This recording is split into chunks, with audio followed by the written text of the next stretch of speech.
Hey, it's Lindsay. Welcome to my kitchen. Welcome to a cup of tea. Grab a cup of tea or a coffee and let's get going. So I wanted to do this today in complete kitchen style, cup of tea style, mainly because I wanted to talk about social media and the effect even that it's had on my life in the last year or so. Now, I'd always kind of pushed it away, but I'd used it for business as well. And then I kind of committed last year that I went, well, not last year, actually, end of 2023, I went, right, I'm committing to really kind of mastering this and growing and learning what I'm meant to be doing. You know, so many people are having so much success on social media. And I feel like I've, of all my life coaching, 20 years experience, I've got something that I want to share. I want to be able to help people by, sharing optimism and positivity and how to get free in your midlife. So, one of those things about freedom is being okay to be yourself. It doesn't have to be all, polished. We're not all polished. Occasionally we scrub up nicely, but basically we're not polished. Life isn't, especially when you got to like 50 plus, life isn't all shiny. There's a lot of stuff that we have to go through. And if you've got other people to go through it with you, I think you're really fortunate and you should be really grateful for that.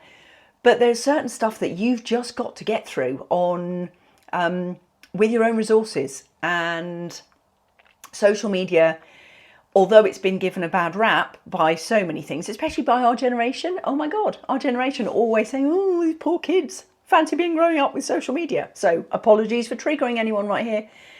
That might be the case. But what I have found is in my last year on Instagram, I found so many supportive, encouraging friends, actually, who are going through this, and some really motivated women who want to get out there and they want to make this next chapter work. And they're the ones that I've really turned to, even though they're on the other side of the world. They're the ones that we're supporting each other, and you see what they're doing, how they're doing it. You learn from each other. You understand that it's all about collaboration. It's not competition anymore, which is something I love about, this new age that we've stepped into, an age of Aquarius. It's really, you can get so much further if you actually collaborate with others. So, for example, doing Instagram lives with other people, the benefits that come out of that, it's so fun for a start, but also then other people join in the conversation and it becomes more of like a community thing. Now, for quite some years, I've run women's circles and healing circles where I lead people through guided meditations. And what the balance of the circle kind of shifted, because at the beginning it was very much along the lines of people would come in, they'd have an introduction, kind of, figure out why they're there, what to expect, and then they'd have the meditation. And then at the end, there'd be some card pulling, maybe anything that came up they'd share, and then we'd all go off. And over the years, whether we had new faces in or regular faces in, what was really interesting was that people actually, the amount of time that we spent talking through people's experiences, but also to help each other and to share anything that they thought would benefit somebody else in the group when they were expressing what they were going through. There was real community in the group and there was support, and the women were pleased to see each other. And it was only once a month, and the women welcomed each other at the door, and they were so pleased to see each other when they walked back into the room, ready to set up the meditation beds and whatever. And it became less about the actual fact of what they were there for and more about the fact that they'd showed up. They were there, they were present. And it's exactly the same on social media. And when I say the social media, on whichever platform you're on, when you have to you challenge yourself. And so, for example, showing up another day and trying to make regular videos. On an Instagram, I started off, I think, a couple of posts today, per day, which was exhausting because I just wasn't used to it. I hadn't built up skills. And then over time, I dropped back to one a day because I felt that was manageable. And then by the time I kind of got into the groove and you get some captions that you can reuse, you know what videos work.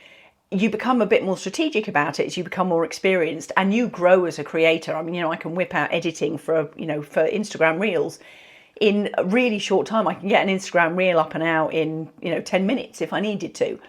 Whereas previously, when I first started, it was taking me hours to go through them. And then, of course, I started to...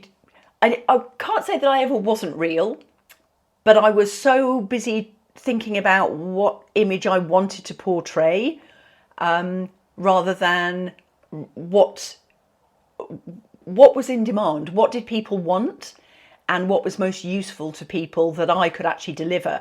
And that's where you get that really unique blend of what you bring to it. So, for example, like this YouTube is going to be very different to many, many other YouTubes. There will be some similarities, but other great differences. And my whole goal with this, I guess, as I've tuned into more YouTubers who I really love, and obviously I've been inspired by, the thing that I love about them is that they're so open and honest, and their personality comes through, and it's not about the fancy editing. One of my favourites, who's I think it's Conversations with Jadina, and she's incredible. I love her, and she's been so inspirational. So thank you, Jadina, if you ever watch one of my videos.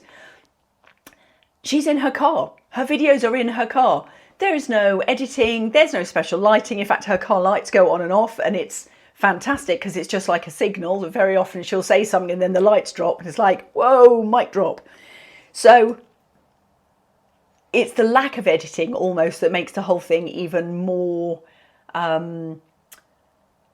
makes the delivery actually more compelling. And it's like you're just having a conversation in somebody's kitchen with a cup of tea. And that's what I really love about this. And that's exactly the sort of thing that, I want to share. So if you're thinking about, because this is a huge part of finding freedom in midlife, if you're thinking about, maybe starting a YouTube or an Instagram, or even starting a business or writing a book or doing anything like that, I just want to really encourage you to just don't be afraid to be seen, because people need to see you for who you are, because that's how they can really fall in love with you.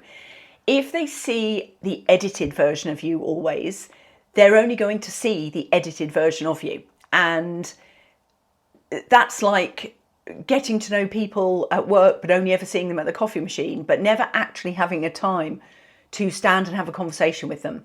Or it's just, you get to see this much of somebody, but you can see me here. There is no holes barred. There is nothing hidden. I would love this to feel like, we're in a kitchen having a conversation with a cup of tea. And oh my God, guess what? That's exactly what we're doing. So I'd love for this to provide you with encouragement and support if you think like, oh God, well, I can't start that because it's going to be, everybody says just start. And I guess this is my encouragement to you to just start. Absolutely. As I say, don't be worrying about the editing and the equipment. The only thing that I've got here is I have a small tripod, which I think I bought at the dollar store when I was with my son. I have got this mic and a mic that plugs into my phone, although for a long time I've used a wired mic. And these were my Christmas presents. And my phone. That's it. That's it. And it's as simple as then just doing the video and uploading it to YouTube, and then adding whatever text you need to. And even some people aren't even doing that, and they are growing at a rate of knots, because it's about what you're sharing. It's about what you've got to say. It's about the energy that you put into your video. It's not about how clean and shiny and edited you look. If that's a look you're going for, then fantastic. You will learn a lot on your journey about editing, like I did with Instagram.